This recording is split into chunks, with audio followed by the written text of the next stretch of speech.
Hey everyone, this is Tony LeBron with Upliftv, and I am here with the director of the movie Tortured for Christ, John Grooters. Welcome, John. It's good to be here. So tell me a little bit about the movie. Some people might remember the book of the same name. It became an international bestseller in 1967 because this man, the author of this book, Richard Wurmbrand, was a Lutheran pastor in Romania.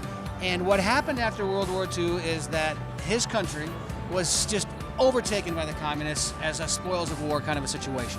And life changed completely for the Romanians. Richard saw this as an opportunity to reach the Russians for Christ. Richard and Sabina were creative, and when the Russians came in, they would do things like they printed Bibles, but they put the Communist Manifesto on the cover, and they would write, 30 pages of Karl Marx, and then they would put the Gospel of Matthew. Wow. The communists convened something in 1948 called the Congress of Cults. Okay. They brought all the religious leaders together to praise communism. Anyway, Richard was such a bold speaker and an outspoken speaker, and he actually took the microphone that day at the Congress, and he shut it down.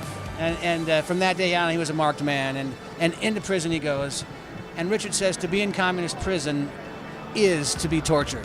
And Richard and many other Christians endured the worst of the worst. Worst persecution. And most died, but Richard survived, and he got out, and God gave him a platform. He founded a ministry called the Voice of the Martyrs. Okay. So in honor of the 50th celebration of this book, we did this film, shot in Romania, and if you get a chance to see it, it's powerful. You have heard it said, love your friends. I said you love your enemies and pray for those who persecute you. What if they persecuted you by hanging you upside down and breaking every bone in your feet, by repeatedly beating you with a stick?